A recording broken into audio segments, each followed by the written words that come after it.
Hi friends, good evening. Welcome to LTX classes. మనం Hindu news పేపర్లో వచ్చినటువంటి ఇంపార్టెంట్ కరెంట్ అఫైర్స్ని prelims and mains point of వ్యూలో discuss చేసుకుంటున్నాం కదా. ఆ సిరీస్లో భాగంగా ఈరోజు హిందూ న్యూస్ పేపర్లో వచ్చిన ఇంపార్టెంట్ ఆర్టికల్స్ని చూద్దాము. కరెంట్ అఫైర్స్ ఏమేమి ఉన్నాయని చెప్పి డిస్కస్ చేద్దాము యూపీఎస్సీ పాయింట్ ఆఫ్ వ్యూలో. Before going to start the session today, ఒక important announcement from LTX classes ఏంటంటే, యూపీఎస్సీ ఇన్ఫినిటీ ప్రోగ్రామ్ అనేది ఎల్టీఎక్స్ క్లాసెస్లో ప్రొవైడ్ చేయడం జరుగుతుంది.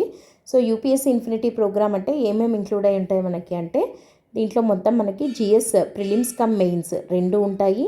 దాంతోపాటు ఎన్సీఆర్టీ ఫౌండేషన్ అంటే ఎన్సీఆర్టీ క్లాసెస్కి సంబంధించినవన్నీ కూడా ఇందులోనే ఇంక్లూడ్ అయి ఉంటాయి. దాంతోపాటు కరెంట్ అఫైర్స్, తర్వాత సీసాట్, తర్వాత ప్రిలిమ్స్కి సంబంధించినటువంటి టెస్ట్ సిరీస్ అండ్ మెయిన్స్కి సంబంధించినటువంటి ఆన్సర్ రైటింగ్ ప్రోగ్రామ్ కూడా ఇందులోనే ఇంక్లూడ్ అయి ఉంటుందన్నమాట. సో ఇవన్నీ కలిపి యూపీఎస్సీ ఇన్ఫినిటీ అని చెప్పి అంటాము. ఇవి మీకు ఆన్లైన్ కావాలి అనుకుంటే లైవ్ అండ్ రికార్డెడ్ క్లాసెస్ తీసుకోవచ్చు, లేదా ఆఫ్లైన్ కావాలి అనుకుంటే వైజాగ్లో ఎల్టీఎక్స్ క్లాసెస్ బ్రాంచ్లో మీరు యూపీఎస్సీ ఇన్ఫినిటీ ప్రోగ్రామ్కి సబ్స్క్రైబ్ అవ్వచ్చు. అండ్ దీని కోర్స్ ఫీ ఎంత అంటే 80,000 రూపీస్ మాత్రమే టోటల్ ఫీ వచ్చేసి. అండ్ ఇది మీరు అట్ ఏ టైం పే చేయాల్సిన అవసరం లేదు. పర్ మంత్ 8,000 రూపీస్ లాగా మీరు పే చేసుకోవచ్చు. అండ్ అది మీకు లైఫ్ టైం వ్యాలిడిటీ తోటి ఇవ్వడం జరుగుతుందన్నమాట. అంటే మీరు ఒక్కసారి ఫీ పే చేసినట్టయితే for any number of your UPSC attempts మీరు ఈ కోర్స్ని యూటిలైజ్ చేసుకోవచ్చు. అంటే మీకు అప్డేటెడ్ క్లాసెస్ అనేవి ప్రొవైడ్ చేయడం జరుగుతుంది. అంటే లైక్ ఫ్రెష్ క్లాసెస్ కానీ లైవ్ సెషన్స్కి మీరు ఎన్ని రోజులైనా అటెండ్ అవ్వచ్చు. అండ్ రికార్డెడ్ సెషన్స్ కూడా ఓల్డ్వి ఎప్పుడువో అని కాకుండా కొత్తగా రికార్డ్ చేసినటువంటి సెషన్స్ కూడా మీకు ప్రొవైడ్ చేయడం జరుగుతుంది. అండ్ కరెంట్ అఫైర్స్ క్లాసెస్ ఇట్లాంటి వాటికి కూడా మీకు యాక్సెస్ అనేది ఉంటుందన్నమాట, మీరు ఎన్ని ఇయర్స్ ప్రిపరేషన్లో ఉన్నా కూడా. సో లైఫ్ టైం వ్యాలిడిటీ అనేది చాలా హెల్ప్ఫుల్గా ఉంటుంది. అండ్ ఇక్కడ ఇంకొకటి ఏంటి అంటే, యూపీఎస్సీ ఇన్ఫినిటీ ప్రోగ్రామ్ అనేది ఇంగ్లీష్ మీడియంలో ఉంది, యాజ్ వెల్ యాజ్ తెలుగు మీడియంలో కూడా ఉంది. సో తెలుగు మీడియంలో సివిల్స్కి లేదా గ్రూప్ 1కి ప్రిపేర్ అయ్యే ఆస్పిరెంట్స్కి ఈ ప్రోగ్రామ్ చాలా చాలా హెల్ప్ఫుల్గా ఉంటుందన్నమాట. అండ్ ఈ ఫీ వచ్చేసి 31 జనవరి వరకు మాత్రమే వ్యాలిడిటీ ఉంటుంది, తర్వాత హైక్ అయ్యేదానికి ఛాన్స్ ఉంది. సో దీన్ని యూటిలైజ్ చేసుకోండి. అండ్ దీనికి సంబంధించి మీకు ఏదైనా డౌట్స్ ఉన్నా, లేదా ఫర్దర్గా ఏదైనా క్లారిఫికేషన్స్ కావాలనుకున్నా, డెమో సెషన్స్ వినాలి అనుకున్నా కూడా ఇక్కడ ఉన్నటువంటి నెంబర్ని కాంటాక్ట్ అవ్వచ్చు. సో ఈ నెంబర్ని కాంటాక్ట్ అయితే మీకు ఏ డౌట్స్ ఉన్నా కూడా క్లారిఫై చేయడం జరుగుతుంది అనమాట మేడం. అండ్ మీరు డెమో సెషన్స్ కూడా వినొచ్చు. లేదా మీరు ఎల్టీఎక్స్ క్లాసెస్ యాప్ని డౌన్లోడ్ చేసుకోండి. యాప్లో మీకు మొత్తం ఎల్టీఎక్స్ ఆఫర్ చేస్తున్నటువంటి కోర్సెస్, వాటి డీటెయిల్స్ అన్నీ ఉంటాయి. మీరు అందులో నుండి కూడా సబ్స్క్రైబ్ చేసుకోవచ్చు. So let us start our session today. ఈరోజు అంటే 20th జనవరి హిందూ న్యూస్ పేపర్లో వచ్చిన ఇంపార్టెంట్ కరెంట్ అఫైర్స్ ఆర్టికల్స్ని 1 by 1 చూద్దాము. ఫస్ట్ వచ్చేసి, మారిపోతున్న ప్రపంచ క్రమంలో భారతదేశ దౌత్య వ్యూహం ఎలా ఉండాలి అని చెప్పి హిందూలో ఎడిటోరియల్ రావడం జరిగింది. సో ఇది స్మాల్ టేబుల్స్ బిగ్ డివిడెండ్స్ అని చెప్పి ఒక ఆర్టికల్ రావడం జరిగిందనమాట ఎడిటోరియల్ పేజ్లో. దానికి సంబంధించినటువంటి అనాలిసిస్ ఇప్పుడు మనం ఫస్ట్ డిస్కస్ చేసుకోబోతున్నాం. మారిపోతున్న ప్రపంచ క్రమంలో భారతదేశ దౌత్య వ్యూహం అనేది ఎలా ఉండాలి అని చెప్పి. సో ఫస్ట్ ఆఫ్ ఆల్, ఇది అసలు సివిల్స్కి చిన్న వేదికలు పెద్ద లాభాలు అని చెప్పి వచ్చింది. మారుతున్న ప్రపంచంలో చిన్న వేదికలు పెద్ద లాభాలు, స్మాల్ టేబుల్స్ బిగ్ డివిడెండ్స్ అని చెప్పి వచ్చింది ఎడిటోరియల్లో. సో ఇది ఫస్ట్ అసలు సివిల్స్కి యూపీఎస్సీకి ప్రిపేర్ అయ్యే వాళ్ళకు ఇది ఎందుకు ముఖ్యం అనేది చూద్దాం. విచ్ఛిన్నమైన బహుళ ధృవ ప్రపంచంలో, అంటే ఫ్రాగ్మెంటెడ్ మల్టీపోలార్ వరల్డ్ అంటున్నాం. ఫ్రాగ్మెంటెడ్ అంటే లైక్ విచ్ఛిన్నమైపోయింది, రకరకాలుగా డివైడ్ అయిపోయింది. అండ్ బహుళ ధృవ ప్రపంచం మనది ఇప్పుడు ప్రస్తుతం. సో ఈ మల్టీపోలార్ వరల్డ్లో భారతదేశము తన దౌత్యాన్ని ఎలా నిర్వహించాలో అనేది ఈ ఆర్టికల్లో మొత్తం మనం డిస్కస్ చేయబోతున్నాం అన్నమాట. సో ఎలా ఉండాలి అని చెప్పి అంటున్నాము అంటే, పెద్ద అంతర్జాతీయ సంస్థలు తమ ప్రభావాన్ని కోల్పోతున్నాయి. చిన్న కూటములు మరియు నిర్దిష్ట అంశాల ఆధారిత సమూహాలు మెరుగైన ఫలితాలను ఇస్తున్నాయి. ఏదో ఒక కూటమికి నాయకత్వం వహించకుండానే ఫలితాలను ప్రభావితం చేసే వ్యూహాత్మక అవకాశం భారత్కు ఉంది. అంటే ఇక్కడ ఏమంటున్నాము, ఓవరాల్గా మనం పైన చెప్పుకున్నది ఏంటి, ఇక్కడ స్మాల్ టేబుల్స్ బిగ్ డివిడెండ్స్ అంటున్నాం. అంటే చిన్న వేదికలు పెద్ద లాభాలు. అంటే ఇక్కడ పెద్ద పెద్ద అంతర్జాతీయ సంస్థల్లో భాగంగా భారతదేశం ఉండి దానివల్ల మనం లబ్ధి పొందేదానికన్నా కూడా చిన్న చిన్న గ్రూపులుగా చిన్న చిన్న కూటములు అండ్ కొన్ని నిర్దిష్ట అంశాల కోసం ఏర్పడినటువంటి సమూహాలు, వాటి వల్లనే ఉపయోగాలు, వాటి వల్లనే మెరుగైన ఫలితాలు అనేవి వస్తున్నాయి అని చెప్పి ఈ ఆర్టికల్లో డిస్కస్ టోటల్గా దీని జిస్ట్ ఏంటి, మొత్తం ఈ ఆర్టికల్ ఏం చెప్తుంది అంటే అది చెప్తుంది సింపుల్గా. సో ఇప్పుడు ఇది మనం ఫస్ట్ ఇది సిలబస్లో దేని కిందికి వస్తుంది అనేది చూద్దాము. జిఎస్ పేపర్ 2లో అంతర్జాతీయ సంబంధాలు ఐఆర్ ఇంటర్నేషనల్ రిలేషన్స్ ఉంది కదా, దాని కిందికి వెళ్తుంది. లేదా జిఎస్ పేపర్ 4లో నైతిక విదేశీ విధానము ప్రపంచ బాధ్యత అనే టాపిక్ కింద రావచ్చు. లేదా ఇది ఎస్సేగా కూడా అవకాశం ఉందన్నమాట అడగడానికి. అదేంటంటే ప్రపంచ క్రమము, భారతదేశము ప్రపంచ పాత్ర. సో ఇట్లయినా ఒక ఎస్సే లాగా కూడా దీని మీద అడిగేదానికి అవకాశం ఉన్నటువంటి టాపిక్ ఇది. ఇంటర్నేషనల్ రిలేషన్స్ మీద చాలా చాలా ఇంపార్టెంట్, ఎప్పుడూ మనకి న్యూస్లో ఉండేటువంటి టాపిక్ కాబట్టి దీని మీద క్వశ్చన్ వచ్చేదానికి అవకాశం ఉందన్నమాట. సో ఇక్కడ ఈ వ్యాసం యొక్క ప్రధాన ఉద్దేశం ఏంటి అని అంటే, నేటి విభజిత ప్రపంచంలో పెద్ద అంతర్జాతీయ వేదికల కంటే చిన్న మరియు సరళమైన దౌత్య వేదికలు మెరుగైన ఫలితాలను ఇస్తాయి. భారతదేశం తన ప్రయోజనాలను కాపాడుకోవడానికి వీటిని వ్యూహాత్మకంగా ఉపయోగించుకోవాలి అని చెప్తుంది. ఓవరాల్గా ఈ మొత్తం ఆర్టికల్ చెప్పేది ఏంటి అని అంటే, విభజిత ప్రపంచం కదా ప్రస్తుతం మనం ఉన్నది. సో ఇట్లాంటి విభజిత ప్రపంచంలో అంతర్జాతీయ వేదికల కన్నా కూడా చిన్నవి మరియు సరళమైన దౌత్య వేదికలే మెరుగైన ఫలితాలను ఇస్తున్నాయి. అండ్ భారతదేశము దాని ప్రయోజనాలను కాపాడుకోవడానికి వీటిని వ్యూహాత్మకంగా ఉపయోగించుకోవాలి అని చెప్పి ఈ మొత్తం ఆర్టికల్ యొక్క ప్రధాన ఉద్దేశం అన్నమాట. అసలు దీని నేపథ్యం ఏంటి అంటే, సాంప్రదాయ ప్రపంచ క్రమం ఎందుకు ఒత్తిడికి లోనవుతోంది అంటే ఈ పెద్ద అంతర్జాతీయ సంస్థలు ఎందుకు బలహీనపడుతున్నాయి, ఎందుకు సరిగా పనిచేయట్లేదు అనేది మనం ఇప్పుడు ఫస్ట్ చూడాలి. ఇక్కడ రెండిటిగా చెప్తున్నాం. ఒకటి ఏంటి, పెద్ద అంతర్జాతీయ సంస్థలు ఏవైతే ఉన్నాయో అవి పనికి రావట్లేదు, లైక్ మంచి ఫలితాలను ఇవ్వట్లేదు. దానికన్నా కూడా చిన్న చిన్న గ్రూపులు, చిన్న చిన్న కూటములే బాగా మంచి ఫలితాలను ఇస్తున్నాయి అని. సో ఇక్కడ మనము రెండిటిగా చూడాలి. పెద్దవి ఎందుకు మంచివి ఇవ్వట్లేదు అని చూడాలి, ఆ తర్వాత చిన్నవి ఎలా మంచివి ఇవ్వగలుగుతాయి అనేది చూడాలి. దాంట్లో ఇప్పుడు ఫస్ట్ పార్ట్ చూస్తున్నాం. పెద్ద అంతర్జాతీయ సంస్థల బలహీనత. ఉదాహరణకి ఐక్యరాజ్య సమితి UN లేదా G20 ఇట్లాంటి సంస్థలు, వీటిల్లో వచ్చిన ఇష్యూస్ ఏంటి, వాటి యొక్క బలహీనతలు ఏంటి అని అంటే, నిర్ణయాధికారంలో జాప్యం చేస్తున్నాయి. సో ఇవి ఎక్కువ మంది అయ్యేసరికి ఏమవుతుంది, ఒక డెసిషన్ తీసుకోవడంలో జాప్యం జరుగుతుంది అనమాట. ఒకరు ఒప్పుకుంటారు, ఇంకొకరు ఒప్పుకోరు, ఇట్లా చాలా జాప్యం జరుగుతుంది.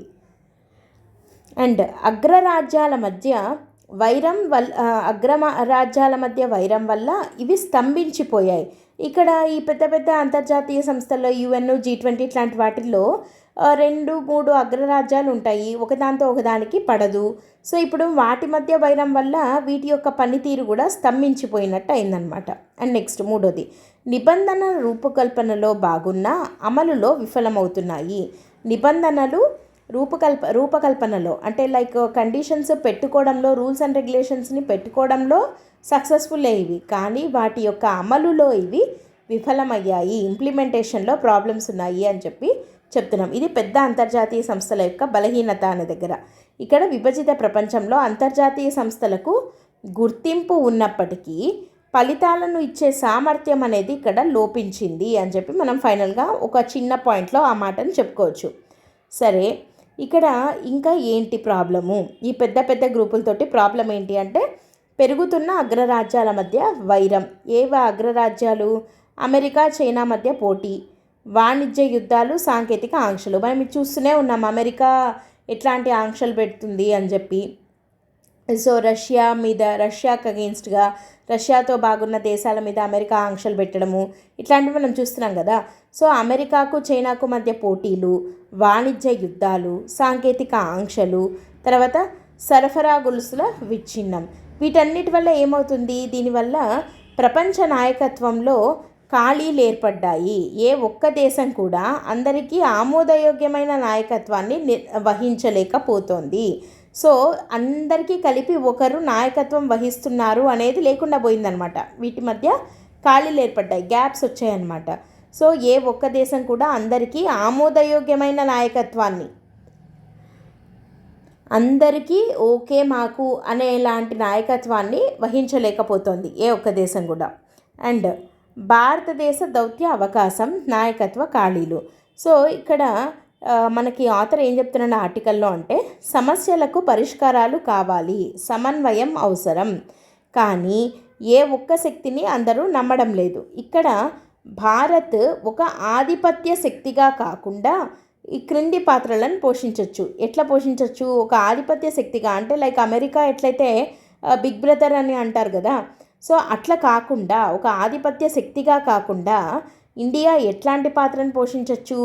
ఒక వంతెనలాగా లేదా కూటములు నిర్మించే శక్తిలాగా, అంటే కోయలేషన్ బిల్డర్ అట్లా ఉండొచ్చు, లేదా ఒక బ్రిడ్జ్ లాగా, ఒక వంతెనలాగా ఉండొచ్చు, లేదా సమస్యలను పరిష్కరించే దేశంగా అంటే ప్రాబ్లమ్ సాల్వర్ కంట్రీగా ఉండొచ్చు. ఇది భారతదేశ వ్యూహాత్మక స్వయం ప్రతిపత్తి, సిద్ధాంతరహిత దౌత్యము మరియు అభివృద్ధి ఆధారిత విధానానికి సరిగ్గా సరిపోతుంది. ఏది సరిపోతుంది? సమస్యలను పరిష్కరించే దేశం అవ్వడము, తర్వాత కూటములు నిర్మించే శక్తిగా మారడము, ఒక వంతెనలాగా ఉండడము. వీటి వల్ల ఏమవుతుంది? భారతదేశ వ్యూహాత్మక స్వయం ప్రతిపత్తి, అంతేకాకుండా సిద్ధాంతరహిత దౌత్యము మరియు అభివృద్ధి ఆధారిత విధానానికి ఇది సరిగ్గా సరిపోతుంది అని చెప్పి చెప్తున్నాం. ఇప్పుడు భారతదేశపు మొదటి దౌత్య పరీక్షగా యూరప్ ఎందుకంత ముఖ్యం భారతదేశానికి అంటే, యూరోపియన్ యూనియన్ నాయకులు విడివిడిగా కాకుండా ఒక కూటమిగా భారత గణతంత్ర దినోత్సవానికి రావడం, ఇది ఇక్కడ మెయిన్ పాయింట్. యూరోపియన్ యూనియన్ నాయకులు విడివిడిగా కాకుండా ఎలా వస్తున్నారు? ఒక కూటమిగా భారత గణతంత్ర దినోత్సవానికి. రేపు మనకు జరగబోయే January 26 రిపబ్లిక్ డే ఉంది కదా, కర్తవ్య పథ్లో పరేడ్ జరుగుతుంది.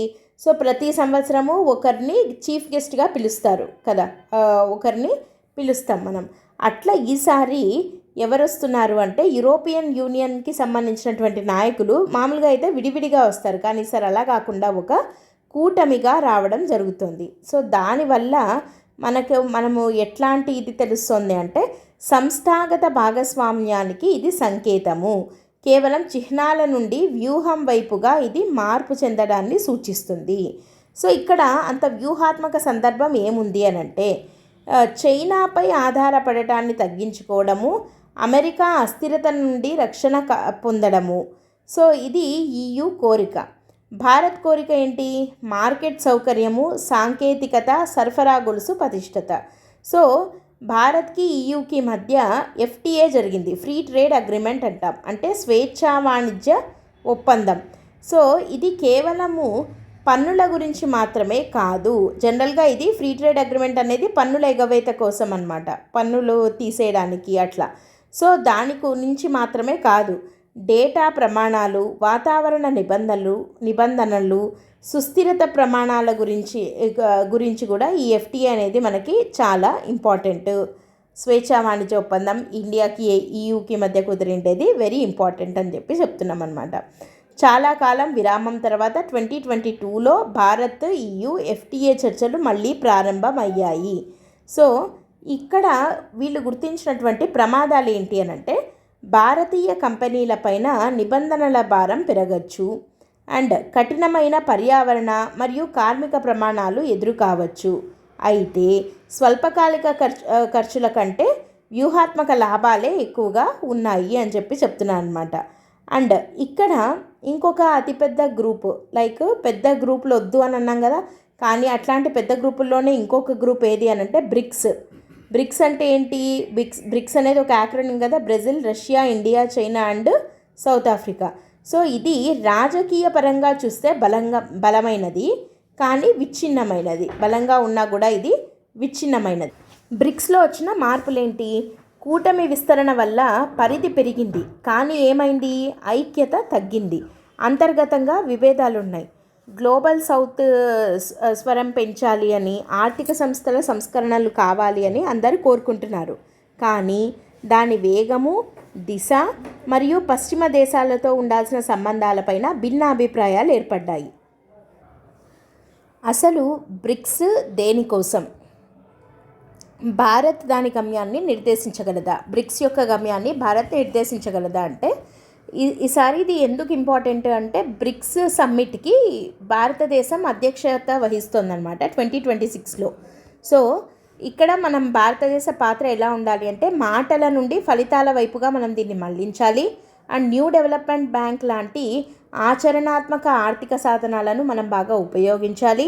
అంతేకాకుండా ఈ డీడాలరైజేషన్ లాంటి వాటి వల్ల జరిగే నష్టాలు అని చెప్పి జరుగుతున్న ప్రచారాలను నివారించాలి. సో ఇక్కడ భారత్ ఏం చేయాలి, సంస్కరణలు కోరుతూనే ప్రపంచానికి భరోసా అనేది ఇవ్వాలి. ఇది ఒకటి. అండ్ ఇంకొక మూడో నాయకత్వ ఖాళీ ఎక్కడ అంటే క్వాడ్ రూపంలో ఉంది. క్వాడ్ దేశాలు అని చెప్పి చెప్పుకున్నాం మనం. క్వాడ్ అంటే 4, క్వాడ్రిలేటరల్ అంటాం కదా, 4 అనమాట. ఏంటి క్వాడ్ సభ్యులు ఏవి అంటే భారత్, అమెరికా, జపాన్, ఆస్ట్రేలియా, ఈ 4టిని కలిపి క్వాడ్ దేశాలు అని అంటారనమాట.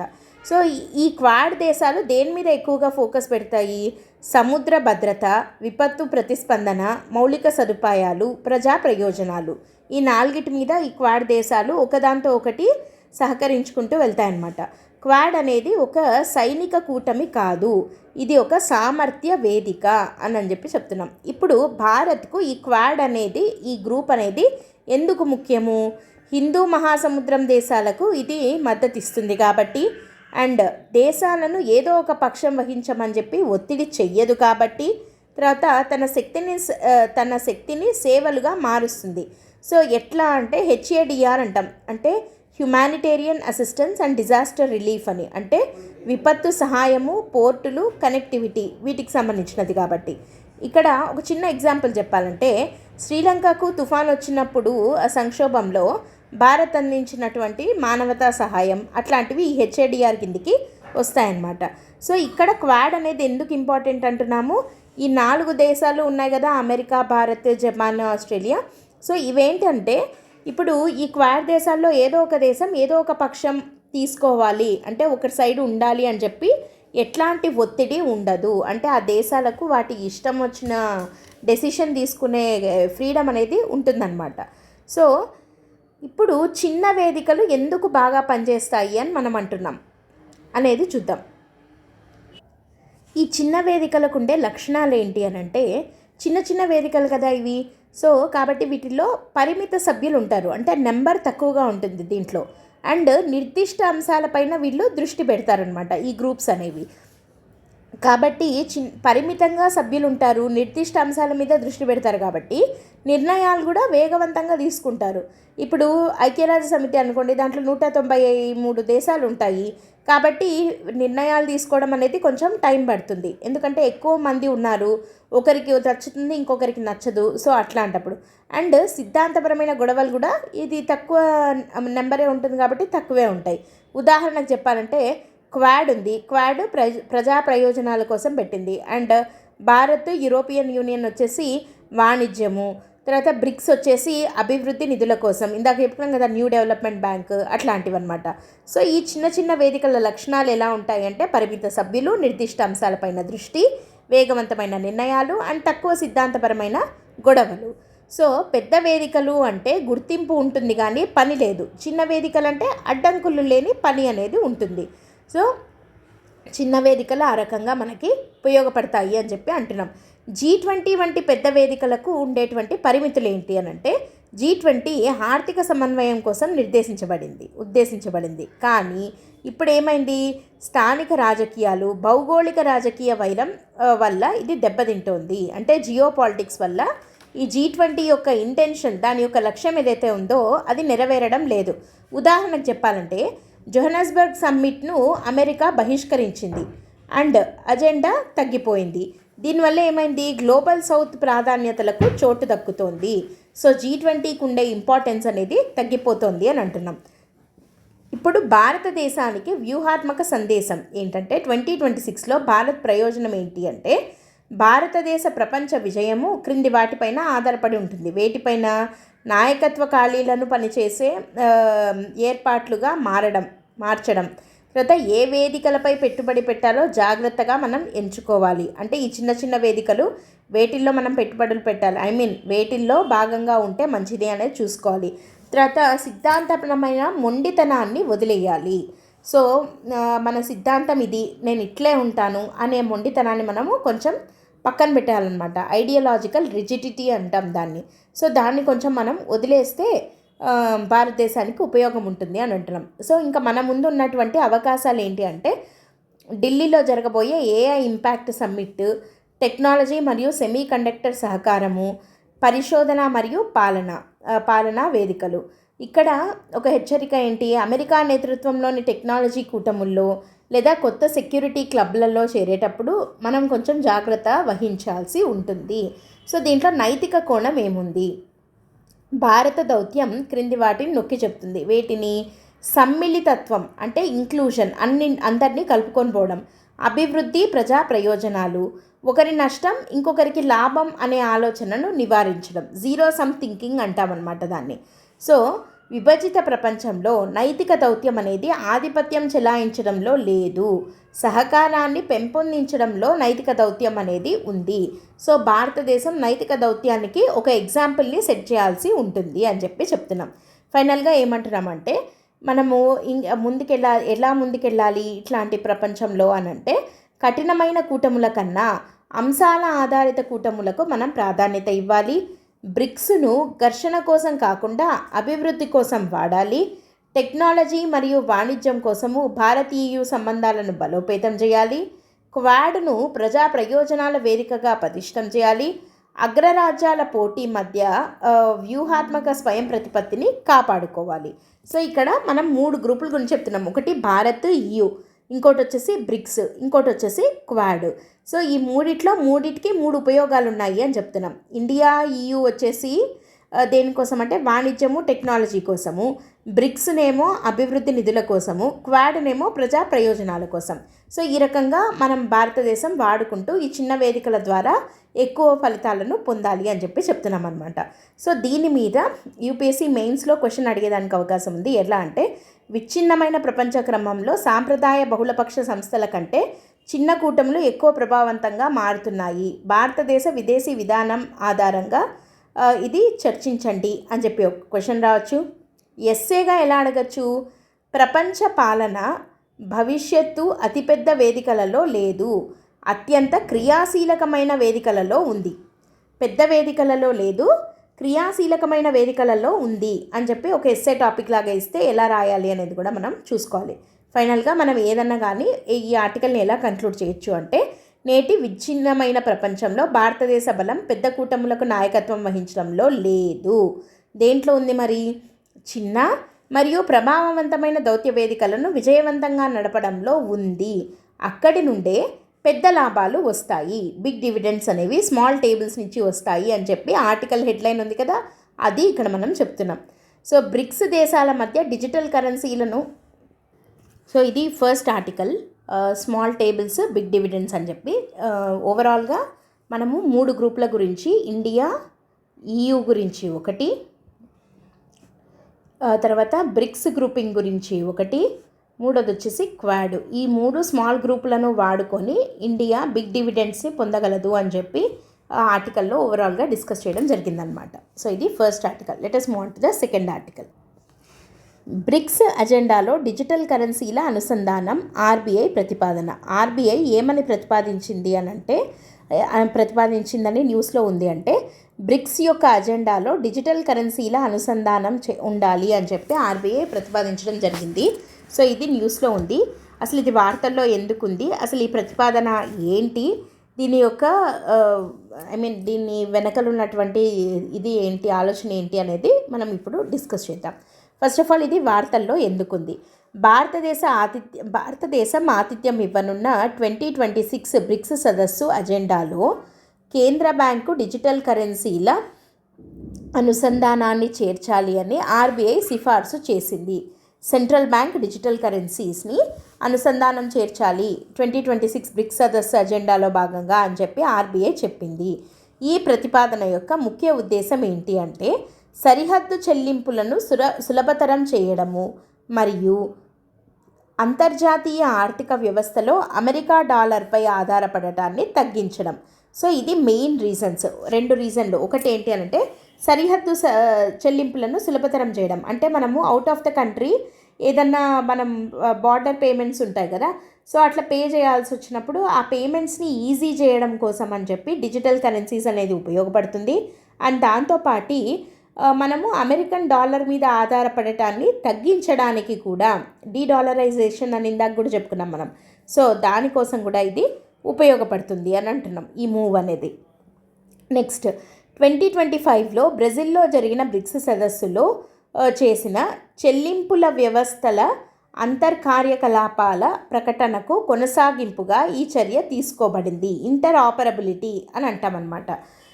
సో ఈ పేమెంట్ ఆపరబిలిటీ గురించి 2025 బ్రెజిల్లో జరిగిన సదస్సులో డిస్కస్ చేయడం జరిగింది. సో దానికి ఒక కంటిన్యూయేషన్గా ఈ ప్రపోజల్ని ఆర్బీఐ పెట్టడం జరిగింది.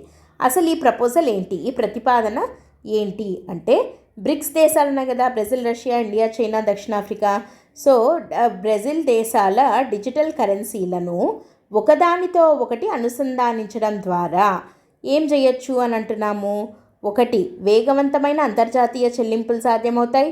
2, లావాదేవీల యొక్క ఖర్చు తగ్గుతుంది. 3, డాలర్ ప్రాధాన్యత కలిగిన బ్యాంకింగ్ వ్యవస్థల అవసరం కూడా తగ్గుతుంది. సో అమెరికా మీద ఆధారపడడం అనేది తగ్గుతుంది. సో దీని వెనకాల ఉన్నటువంటి కొన్ని కీ కాన్సెప్ట్స్ని చూద్దాం. ఫస్ట్ సిబిడిసి అని అంటున్నాం కదా, అంటే ఏంటి? సెంట్రల్ బ్యాంక్ డిజిటల్ కరెన్సీ అన్నమాట. ఇది ఒక దేశపు సార్వభౌమ కరెన్సీ, సావరిన్ కరెన్సీ యొక్క డిజిటల్ రూపము. ఇప్పుడు మన కరెన్సీ ఏదైతే ఉందో దాని యొక్క డిజిటల్ రూపంనే మనము సెంట్రల్ బ్యాంక్ డిజిటల్ కరెన్సీ అని అంటాం. దీనిని ఆయా దేశాల కేంద్ర బ్యాంకులు జారీ చేస్తాయి మరియు నియంత్రిస్తాయి. సో వీటి మీద కంట్రోల్ ఎవరికి ఉంటుంది? కేంద్ర బ్యాంకులు.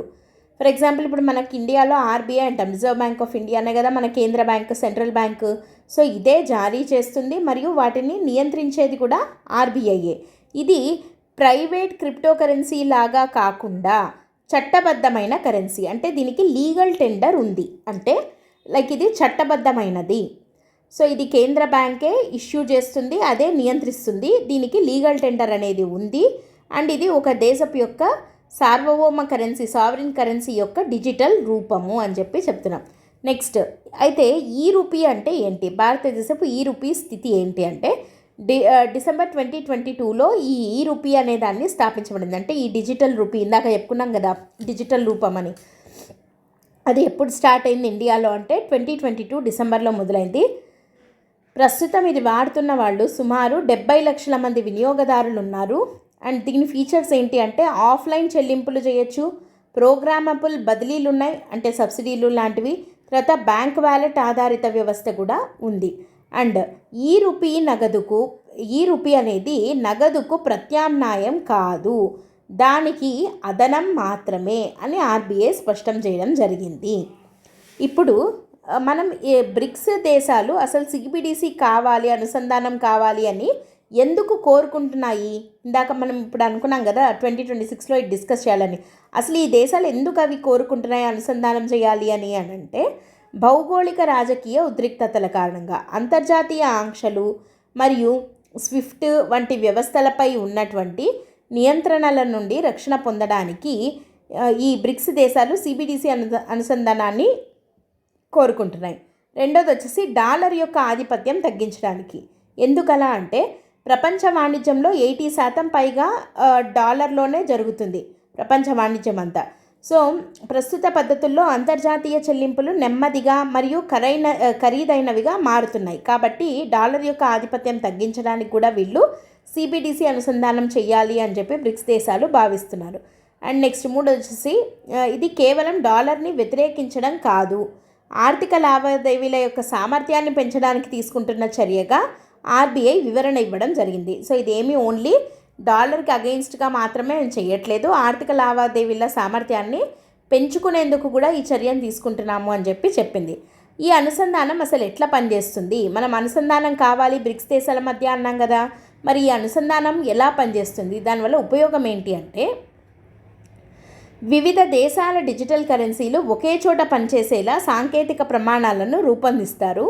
ఆ తర్వాత ఏమవుతుంది, కేంద్ర బ్యాంకులు నేరుగా కరెన్సీలను మార్చుకోవడం ద్వారా వాణిజ్య లోటులను సర్దుబాటు చేయగలుగుతారు. అంటే ఫారెన్ ఎక్స్చేంజ్ స్వాప్ అంటారనమాట. సో ఇది ఈజీ అవుతుంది దీనివల్ల. అయితే దీనివల్ల భారతదేశానికి కలిగే ప్రయోజనాలు ఏంటి అంటే, ఒకటి ఆర్థిక ప్రయోజనాలు ఏంటవి? వేగవంతమైన వాణిజ్య స్థిరత్వాలు ఏర్పడతాయి, లావాదేవీల ఖర్చు తగ్గుతుంది, వ్యాపార సులభతరత అనేది మెరుగవుతుంది. ఓకే. అండ్ ఇంకోటి ఏంటి అనంటే, ఏకపక్ష అంతర్జాతీయ ఆంక్షల ప్రభావం తగ్గడము, మూలధన ప్రవాహాలపైన మెరుగైన నియంత్రణ ఉండడం వల్ల మనకు అంటే మన దాని మీద మనకి సార్వభౌమాధికారం ఉంటుందన్నమాట. అండ్ మూడోది దౌత్యపరమైన బలం. ఆర్థిక ఆవిష్కరణల్లో భారతదేశాన్ని గ్లోబల్ సౌత్కు ప్రతినిధిగా నిలబెడుతుంది ఇది. సో కాబట్టి మనకి దౌత్యపరంగా చాలా బలం కూడా ఏర్పడుతుంది ఈ సిబిడిసి అనుసంధానం చేయడం వల్ల. సో ఇక్కడ ఉన్నటువంటి ప్రధాన సవాళ్ళు ఏంటి అంటే, విభిన్న దేశాల సిబిడిసిల సాంకేతిక నిర్మాణాల మధ్య సమన్వయము, తర్వాత సైబర్ భద్రతా ముప్పులు అనేవి ఈ అనుసంధానం చేయడంలో ఏర్పడే సాంకేతిక సవాళ్ళు. అయితే వివిధ దేశాల్లో ఉండే వేర్వేరు మూలధన నియంత్రణలు మరియు మనీ లాండరింగ్ నిరోధక చట్టాల మధ్య వ్యత్యాసము, వీటన్నిటి వల్ల నియంత్రణ సవాళ్ళు కూడా ఎక్కువ అవుతాయి. ఒక్కొక్క దేశంలో ఒక్కొక్క రకమైన నియంత్రణ పద్ధతి ఉంటుంది కదా, మనీ లాండరింగ్ని అడ్డుకోవడానికి అట్లాంటి వాటికి. సో ఇప్పుడు వాటి మధ్య అనుసంధానం కుదరాలి, ఆ తర్వాతే ఈ కరెన్సీలను వాడగలుగుతాం. ఇంకా రాజకీయ సవాళ్ళు ఏమున్నాయి? సభ్య దేశాల మధ్య ఉన్న నమ్మక లోటు మరియు పెద్ద ఆర్థిక వ్యవస్థల ఆధిపత్యం పెరుగుతుందేమో అనే భయము రాజకీయ సవాళ్ళుగా మనం చెప్పుకోవచ్చు. అంటే ఒక దేశం పైన ఈ సభ్య దేశాలు, బ్రిక్స్ సభ్య దేశాలలోనే ఒకదానిపైన ఒకదానికి నమ్మకం లేకపోవడము, తర్వాత చైనా యొక్క ఆధిపత్యం ముఖ్యంగా పెరుగుతుందేమో అనే ఒక భయం కూడా ఉండడంతో దీని గురించి కొంచెం వెనకాడుతున్నారనమాట. సో ఇక్కడ ఇంతకుముందు చేసిన వాటితోటి కొన్ని పోలికలు ఉన్నాయి, ఇవి కూడా మనం చూడొచ్చు. ఓవరాల్గా ఈ ఆర్టికల్ మనకి సిలబస్లో ఎక్కడొస్తుంది అంటే, జిఎస్ పేపర్ 2 అంతర్జాతీయ సంబంధాల కింద మనకి బ్రిక్స్ అనే దాని కింద అయినా మనం చూడొచ్చు, ఇందాక పైన చూసినట్టే. లేదా జిఎస్ పేపర్ 3లో ఆర్థిక వ్యవస్థలో డిజిటల్ చెల్లింపులు, ద్రవ్య విధానం ఇట్లాంటి వాటి మీద కూడా రావచ్చు. అండ్ ఎస్ఏగా కూడా వచ్చేదానికి అవకాశం ఉంది. బహుళ ధ్రువ ప్రపంచంలో అంతర్జాతీయ ఆర్థిక భవిష్యత్తు అని చెప్పి ఒక టైటిల్ లాగా ఇవ్వచ్చు, దాని మీద ఎస్ఏ రాయమని చెప్పి కూడా అడగచ్చు. సో ఇప్పుడు ఓవరాల్గా మరి ఇవన్నీ సవాళ్ళు ఉన్నాయని అంటున్నాం కదా, మరి ముందుకు ఎలా వెళ్ళాలి మనం దీన్ని అంటే, ముందుగా ఎంపిక చేసిన బ్రిక్స్ సభ్యుల మధ్య పైలట్ ప్రాజెక్టులను ప్రారంభించి చూడాలి. సో ఫస్ట్ కొన్ని చోట్ల చూడాలి, ఆ తర్వాత సక్సెస్ఫుల్ అయితే అప్పుడు నెక్స్ట్ ఒకే ప్లాట్ఫామ్ కంటే ఉమ్మడి సాంకేతిక ప్రమాణాల అభివృద్ధికి మనం ఎక్కువగా ప్రాధాన్యత ఇవ్వాలి. మూడోది డేటా భద్రత మరియు వివాద పరిష్కార యంత్రాంగాలను బలోపేతం చేయాలి. ఇవి చేసిన తర్వాత మనము సిబిడిసిల అనుసంధానం అనేది సక్సెస్ఫుల్ అవుతుంది, దాని యొక్క ఫుల్ రిజల్ట్ని మనం చూడొచ్చు అనమాట. అండ్ ఈ డాలర్ యొక్క ఆధిపత్యం కూడా ఆటోమేటిక్గా తగ్గుతుంది. సో ఫైనల్గా ఏమని కన్క్లూడ్ చేస్తున్నాము, బ్రిక్స్ డిజిటల్ కరెన్సీల అనుసంధాన ప్రతిపాదన అంతర్జాతీయ ఆర్థిక వ్యవస్థలో భారతదేశం యొక్క వాస్తవిక దృక్పథాన్ని ప్రతిబింబిస్తుంది. ఇది ఎటువంటి సిద్ధాంతపరమైన ఘర్షణ లేకుండా ఆర్థిక సామర్థ్యాన్ని మరియు సార్వభౌమత్వాన్ని కోరుకుంటుంది. దీని విజయము సాంకేతికత మరియు సభ్య దేశాల మధ్య నమ్మకం పైన ఇది ఆధారపడి ఉంటుంది. సో కాబట్టి కావాల్సినది ఏంటి అంటే, ఒకటి సాంకేతికత, అన్నిటికన్నా ఎక్కువగా ఏంటి అంటే ఆ బ్రిక్స్ సభ్య దేశాల మధ్య ఒకదాని పట్ల ఒకదానికి నమ్మకం కావాలి. సో ఈ నమ్మకం లోటు అంటే ట్రస్ట్ డెఫిసిట్ అంటాం కదా, అది లేకుండా పోయినప్పుడు మనం దీని యొక్క పూర్తి ఫలితాలను అనుభవించగలుగుతాము. ఈ డిజిటల్ కరెన్సీ అనుసంధానం యొక్క పూర్తి ఫలాలను మనము అందుకోగలుగుతాము అని చెప్పి ఆర్టికల్లో చెప్పడం జరిగిందనమాట. సో ఓవరాల్గా మనం ఏం డిస్కస్ చేస్తున్నాము, ఎందుకు ఇది చేశాము అని అంటే, ఆర్బీఐ ఇచ్చినటువంటి ఒక ప్రతిపాదన ఏంటది అంటే, 2026లో బ్రిక్స్ సమ్మిట్కు అధ్యక్షత వహించబోయేది భారతదేశము. సో అక్కడ డిస్కస్ చేయాల్సినటువంటి టాపిక్స్ అజెండా ఉంటుంది కదా, అజెండా ఆఫ్ ద మీటింగ్, దాంట్లో ఈ సిబిడిసిల అనుసంధానాన్ని కూడా చేర్చాలి అని చెప్పి ఆర్బీఐ పెట్టినటువంటి ఒక ప్రతిపాదన, ఒక ప్రపోజల్ని గురించి మనకు ఆర్టికల్లో వచ్చింది, దాన్ని మనం డిస్కస్ చేయడం జరిగిందనమాట. Next very very very important article ఇది. మహాసముద్రాల పరిరక్షణకు సంబంధించి ప్రపంచవ్యాప్తంగా చారిత్రాత్మకమైన హైసీస్ ట్రీటీ అమలులోకి వచ్చిన నేపథ్యంలో ఈ ఆర్టికల్ రావడం జరిగింది. సో ఇది ప్రపంచ సముద్రాల పాలనలో ఒక కొత్త అధ్యాయం అని చెప్పి మనం దీన్ని పేర్కొనొచ్చు అనమాట. అసలు ఈ హై సీస్ ట్రీటీ అంటే ఏంటి, ఇది వార్తల్లో ఎందుకుంది, ఇప్పుడు ఎందుకుంది అనేది చూద్దాం. ఈ హై సీస్ ట్రీటీ గురించి మనం ఎప్పటి నుంచో చదువుతూనే ఉన్నాము, బట్ ఇప్పుడు ఇది న్యూస్లో ఎందుకుంది అంటే ప్రపంచవ్యాప్తంగా 60 దేశాలు ఆమోదించిన తర్వాత, రాటిఫై చేయడం అంటాం కదా, ఆమోదించడం, సో చేసిన తర్వాత హై సీస్ ట్రీటీ అనేది అధికారికంగా అమలులోకి వచ్చింది.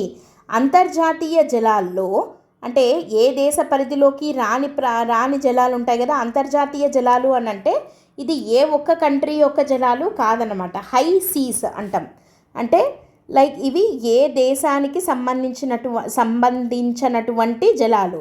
సో వాటిల్లో ఉన్నటువంటి సముద్ర జీవ వైవిధ్యాన్ని రక్షించడానికి ఉద్దేశించబడినటువంటి మొట్టమొదటి చట్టబద్ధమైన ప్రపంచ ఒప్పందం ఈ హై సీస్ ట్రీటీ. ఓకే, అయితే ఈ హై సీస్ ట్రీటీ అనేది ఎప్పుడో తీసుకొని రావడం జరిగింది. దాదాపు 2 దశాబ్దాల చర్చల తరువాత, 2 దశాబ్దాల చర్చల తర్వాత అంటే దాదాపు 20 ఏళ్ల తర్వాత ఈ ఒప్పందం అనేది అమల్లోకి రావడము ప్రపంచ సముద్ర పాలనలో ఒక మైలురాయిగా మనం దీన్ని భావించవచ్చు. సో ఈ హై సీస్ ట్రీటీ అనేది ఎప్పటి నుంచో ఉంది, బట్ 20 ఇయర్స్ తర్వాత 60 దేశాలు రాటిఫై చేసిన తర్వాత, ఆమోదించిన తర్వాత ఇది అమలులోకి వచ్చింది కాబట్టి ప్రస్తుతం ఇది న్యూస్లో ఉంది. అసలు ఈ హై సీస్ అంటే ఏంటి అనేది చూద్దాం. దీనికి డెఫినిషన్ ఏంటి అని అంటే ఏదైనా దేశం యొక్క ఎక్స్క్లూజివ్ ఎకనామిక్ జోన్ అని అంటాం, ఈఈజెడ్ అంటాం అనమాట. దీని పరిధికి ఆవల ఉండే సముద్ర ప్రాంతాలన్నిటినీ హై సీస్ అని చెప్పి అంటామన్నమాట. సో ఇది కాంటినెంటల్ షెల్ఫ్ అని అంటాము. సో ఆ తర్వాత ఇక్కడ ఎక్స్క్లూజివ్ ఎకనామిక్ జోన్ అనేది వస్తుంది. ఈ ఎక్స్క్లూజివ్ ఎకనామిక్ జోన్ తర్వాత ఉండేదంతా ఏమంటాము అని అంటే హై సీస్ అని చెప్పి పిలుస్తామన్నమాట. సో దీనికి ఆవల ఉండేటువంటి సముద్ర ప్రాంతాలను హై సీస్ అని అంటారు. ఇవి భూమి ఉపరితలంలో సుమారు 50% మరియు మొత్తం సముద్రాలలో 2/3 వంతు ఆక్రమించి ఉన్నాయి. గతంలో ఇవి కేవలం అంక్లాజ్ అంటాం కదా, United Nations Convention on the laws of sea అని చెప్పి పిలుస్తాం, అంక్లాజ్ అని చెప్పి. సో వాటి కింద కొంత పరిమిత నిబంధనల ద్వారా మాత్రమే నియంత్రించబడేవి. అంటే ఈ హై సీలను గురించి ఎవరు పట్టించుకునే వాళ్ళు కాదనమాట. సో అక్కడ ఉన్నటువంటి జీవ వైవిధ్యం గురించి కేవలం అంక్లాజ్లో కొంతవరకు మాత్రమే ఇది కవర్ అయ్యేది.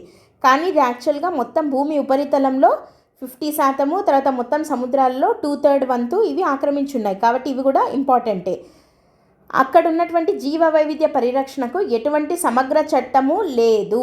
అట్లాంటి సందర్భంలో వచ్చిండేదే ఈ హై సీస్ ట్రీటీ అనేది. కానీ ఇది 2 దశాబ్దాల తర్వాత ఇప్పుడు అమలులోకి రావడం జరిగింది. అందుకని ఇది మనకి న్యూస్లో ఉంది. ఈ హై సీస్ ట్రీటీ యొక్క ప్రాథమిక వివరాలు ఏంటి అంటే యాక్చువల్గా దీన్ని హై సీస్ ట్రీటీ అంటాము, కానీ దీని ఒరిజినల్ పేరు వచ్చేసి BBNJ అంటామన్నమాట. అంటే నేషనల్ జ్యూరిస్డిక్షన్ పరిధికి ఆవల ఉన్నటువంటి జీవ వైవిధ్యం పైన ఒప్పందం, biodiversity beyond national jurisdiction, BBNJ అంటే. సో దానిని పరిరక్షించడానికి తీసుకొని వచ్చినటువంటి ట్రీటీ, అండ్ దీన్నే సింపుల్గా హై సీస్ ట్రీటీ అని కూడా అంటాము. ఇది ఎవరి ఆధ్వర్యంలో ఉంటుందంటే ఇది అంక్లాజ్ చట్టంలోనే దీనిని రూపొందించడం జరిగింది. దీని స్వభావం ఏంటి, ఇది చట్టబద్ధమైనదా కాదా అంటే లీగల్లీ బైండింగా కాదా అంటే చట్టబద్ధంగా కట్టుబడి ఉండే అంతర్జాతీయ ఒప్పందం, అంటే లీగల్లీ బైండింగ్ అగ్రిమెంట్ అన్నమాట ఇది. అండ్ ప్రస్తుతం దీన్ని ఎన్ని దేశాలు ఆమోదించాయంటే 83 దేశాలు దీన్ని ఆమోదించడం జరిగింది. అండ్ చైనా మరియు జపాన్ కూడా ఇందులోనే భాగంగా ఉన్నాయి. అంటే వీటిని ఆమోదించినటువంటి దేశాల్లో చైనా మరియు జపాన్ కూడా ఉన్నాయన్నమాట. సో ఈ ట్రీటీకి సంబంధించినటువంటి కీలక నిబంధనలు ఏంటి అని అంటే మెరైన్ ప్రొటెక్టెడ్ ఏరియాస్ అని చెప్పి ఉంటాయి, MPAs అని అంటాం అనమాట. ఇవి important. And previous year UPSC ప్రిలిమ్స్లో వీటి మీద క్వశ్చన్ కూడా అడగడం జరిగింది. మెరైన్ ప్రొటెక్టెడ్ ఏరియాస్కి సంబంధించి అంతర్జాతీయ జలాల్లోని రక్షిత ప్రాంతాలను మెరైన్ ప్రొటెక్టెడ్ ఏరియాస్ ఏర్పాటు చేయడానికి ఇది వీలు కల్పిస్తుంది. అండ్ ఇంకొకటి ఏంటి అని అంటే దీనికి సంబంధించినటువంటి ఒక టార్గెట్ ఏంటి అంటే 2030 నాటికి 30% సముద్రాలను రక్షించడం. ప్రస్తుతం కేవలం 1% హై సీస్ మాత్రమే రక్షణలో ఉన్నాయి. కానీ టార్గెట్ ఏంటి అని అంటే 30% రక్షించాలి. దీన్నే మనము 30/30 లక్ష్యం, 30/30 టార్గెట్ అని చెప్పి పిలుస్తామన్నమాట. సో 30/30 టార్గెట్ అంటే ఏంటి అని అంటే 30% రక్షించాలి బై 2030 అని చెప్పి. సో 30 అని చెప్పి 30/30 టార్గెట్ అని చెప్పి పిలుస్తాం. సో అది టార్గెట్. అండ్ పర్యావరణ ప్రభావ అంచనా, ఎన్విరాన్మెంటల్ ఇంపాక్ట్ అసెస్మెంట్, లోతైన సముద్ర గనుల తవ్వకం, డీప్ సీ మైనింగ్, తర్వాత భారీ చేపల వేట మరియు మౌలిక సదుపాయాల ప్రాజెక్టులకు ఈ ఎన్విరాన్మెంటల్ ఇంపాక్ట్ అసెస్మెంట్, పర్యావరణ ప్రభావ అంచనా అనేది తప్పనిసరిగా చేయించాలి. అండ్ మెరైన్ జెనెటిక్ రిసోర్సెస్ అంటే సముద్ర జీవుల నుండి పొందే జన్యు పదార్థాల ద్వారా వచ్చే లాభాలు ఏవైతే ఉంటాయి, లైక్ ఫర్ ఎగ్జాంపుల్ సముద్ర జీవుల దగ్గర నుంచి మనం చాలా ఔషధాలను తయారు చేస్తాం. బయోటెక్నాలజీ రంగంలో ఇవి చాలా ఉపయోగపడతాయి కదా. సో అట్లాంటి వాటి వల్ల వచ్చే లాభాలను అభివృద్ధి చెందుతున్న దేశాలతో సమానంగా పంచుకోవాలి. సో ఏ దేశాలతో పంచుకోవాలంటే అభివృద్ధి చెందుతున్న దేశాలతోటి వీటి ద్వారా వచ్చినటువంటి లాభాలను పంచుకోవాల్సి ఉంటుంది అని చెప్పి మెరైన్ జెనెటిక్ రిసోర్సెస్ వాడుకొని వచ్చినటువంటి లాభాలను పంచుకోవాలి అని చెప్పి చెప్తున్నాం. అండ్ సామర్థ్యం పెంపుదల మరియు సాంకేతిక బదిలీ, సముద్ర విజ్ఞానము మరియు పర్యవేక్షణలో అభివృద్ధి చెందిన దేశాలు పేద దేశాలకు సహాయం చేయాలి. అండ్ ఈ ఒప్పందము ఎందుకు అంత అవసరము అనంటే అతిగా చేపల వేట, ప్లాస్టిక్ కాలుష్యము, షిప్పింగ్ వల్ల కలిగే నష్టము మరియు అన్నిటికన్నా ఎక్కువగా జరుగుతున్న నష్టం ఏంటి సముద్రాలకి, వాతావరణ మార్పుల నుండి సముద్రాలను రక్షించాలి. సో ఇట్లాంటి సమస్యలు పెరుగుతున్న సందర్భంగా ఈ ఒప్పందం చాలా అవసరం.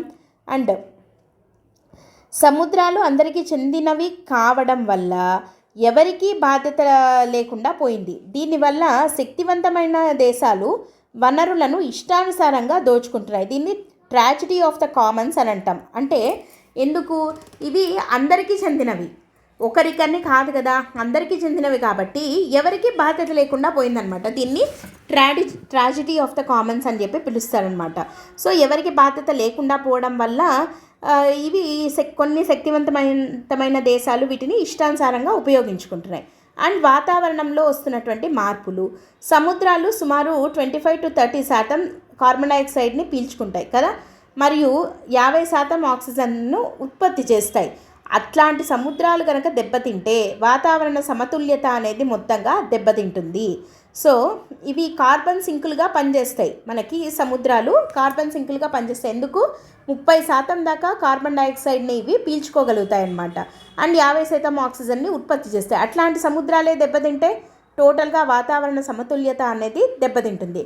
కాబట్టి ఇది ఈ ఒప్పందం అనేది ఇందుకు చాలా అవసరం. పెరుగుతున్న సమస్యలను దృష్టిలో పెట్టుకొని తర్వాత వాటిని ఎవరు పట్టించుకోవడం లేదు కాబట్టి, అండ్ వాతావరణ మార్పులు ఎక్కువ అవుతున్న సందర్భంగా ఇట్లాంటి ట్రీటీ అనేది చాలా అవసరం అని చెప్పి చెప్తున్నాం. ఇప్పుడు భారతదేశం యొక్క పాత్ర మరియు స్థితి. భారతదేశం ఈ ఒప్పందంపై సంతకం చేసింది. ఇది ఇంపార్టెంట్. చేసిందా చేయలేదా? చేసింది. దేశీయంగా దీనిని పూర్తిగా ఆమోదించే ప్రక్రియ కొనసాగుతూ ఉంది ఇంకా.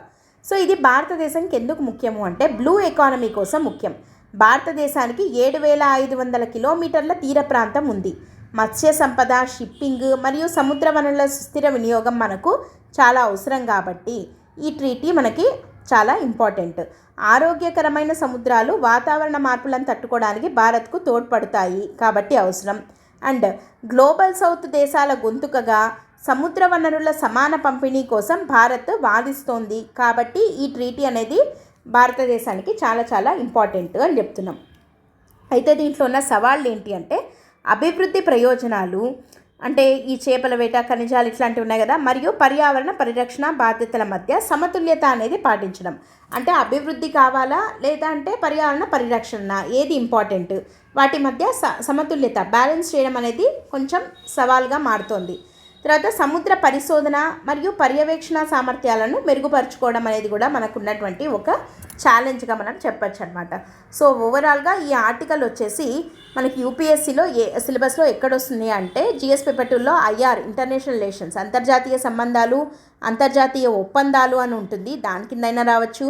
లేదా జిఎస్ పేపర్ 3లో పర్యావరణము మరియు పర్యావరణ వ్యవస్థ, జీవ వైవిధ్య పరిరక్షణ, బ్లూ ఎకానమీ ఇట్లాంటి అంశాల కిందైనా రావచ్చు.